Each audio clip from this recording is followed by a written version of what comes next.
The Hildegarde Awards is named after a Benedictine nun, Hildegarde. The first question would be, why her? Si Saint Hildegarde was actually a very colorful character. She was a medieval Benedictine saint. Hildegarde was a poet, a musician, botanist, herbalist, and a counselor to popes, princes, and even councils of the church. She was a Renaissance woman who knew just how to use communication for what she wanted to convey. She would use music, she would use writings, she would compose poems, and it wasn't just in the field of religion.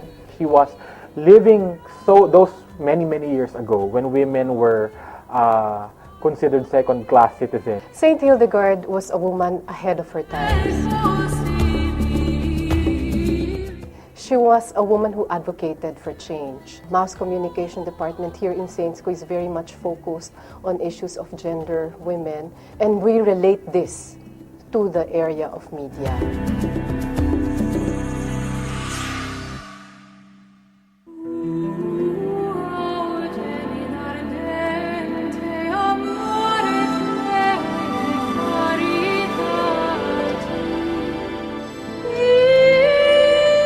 Second time we are conducting the Hildegarde Awards.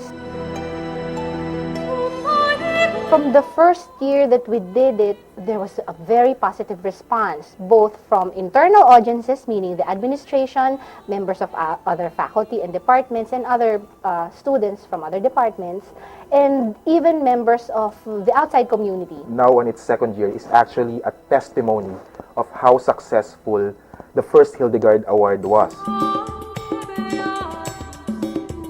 Last year's awardees like Lola Bebang, Miss Fanny Bautista de los Angeles, Dr. Nora Quebral, and QTV Channel 11, it is an endeavor shared by both the faculty and the students of Mass Communication Department of St. Scholastics College. It's holistic. It is conceptualized right from the very start by women, for women. We wanted to give them not just your run-of-the-mill trophy. This year we have Ovian Castrillo, an outstanding artist in her own right. I wanted to come up with something that's inspiring.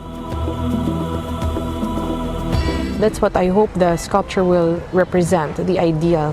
Not just the women that they represent as the awardees, but for each person when they view it, maybe they'll derive an ideal and aspire for that. This is my rendition of what an exemplary woman would be, you know. So the idea is to highlight the triumph of an individual woman's efforts.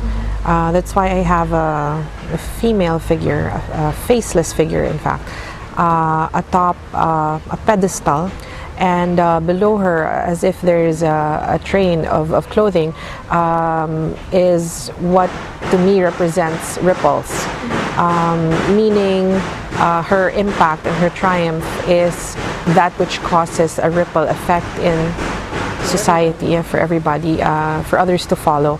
The idea of having a faceless or kind of like an anonymous figure, I hope people will be able to imagine and affix their own faces on it and see that for themselves, and be able to relate and think of it as a possibility for themselves. In significant and profound ways, Saint Hildegarde's spirit echoes in this women's character now, in this modern day and age, long after Hildegarde's time.